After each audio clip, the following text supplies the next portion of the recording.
Thank you, Travis. Good evening, viewers, and welcome to tonight's regional news. We begin with the story from Haiti.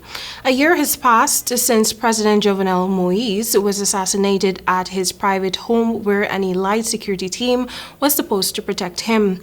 Not only have authorities failed to identify and arrest all those who masterminded and financed the killing, but Haiti has gone into a free fall as violence soars and the economy tumbles. Many have fled Haiti in the past year, making potentially deadly voyages aboard rickety boats filled with hundreds of Haitians who have repeatedly turned up on the shores of nearby nations. They chose to face that risk rather than go hungry and fear for their lives, as do many people who have stayed behind.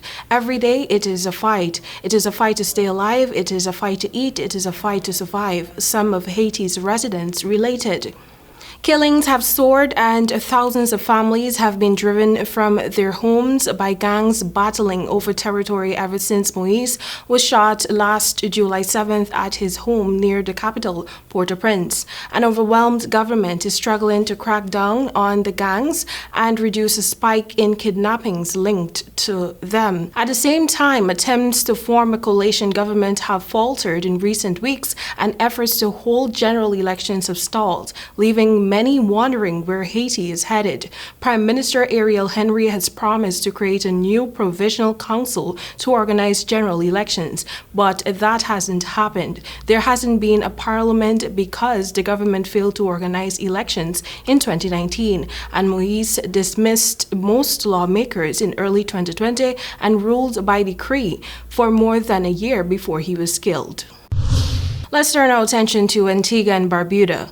With a debate continuing on a recent ruling by the courts that deemed Antigua and Barbuda's decades-old anti-buggery laws unconstitutional, the government said the country will not be actively reshaping legislation that may affect its LGBT community. Minister of Information and Cabinet spokesman Melford Nicholas said individuals have the right to challenge any of the country's laws through the courts, as was the case in this instance. For those persons who have an interest, if a person feels they're being discriminated against by any of the acts that are in place as had adumbrated by Prime Minister, if they make a determination to challenge it in the court is the perfect place for that determination, he said. But there is not going to be any active reframing of the legislative framework at this stage. What individuals may do is challenge and allow the court to make those determinations, which have been successfully done in this instance with the buggery laws. On Tuesday, the Eastern Caribbean Supreme Court ruled that Sections 15 and 19 of the Sexual Offences Act 1995, which speak to the act of buggery, contravene Section 3, 12, and 17 of the Constitution of Antigua and Barbuda.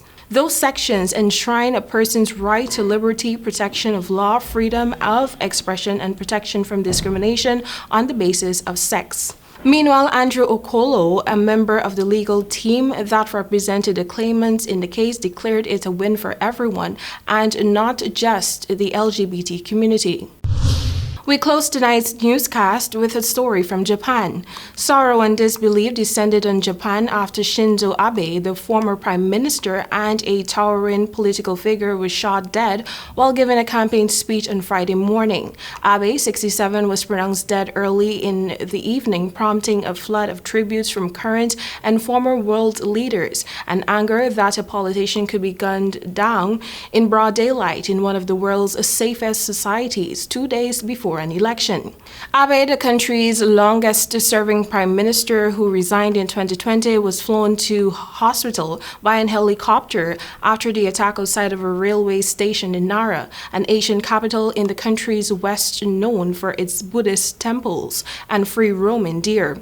As the light faded on Friday, supporters and local residents visited the scene of the attack, a pedestrian crossing next to a white guardrail where Abe had been calling on voters to re-elect his Liberal Democratic Party in this Sunday's upper house elections when he was shot. Thank you for watching tonight's regional news. Back to you, Travis.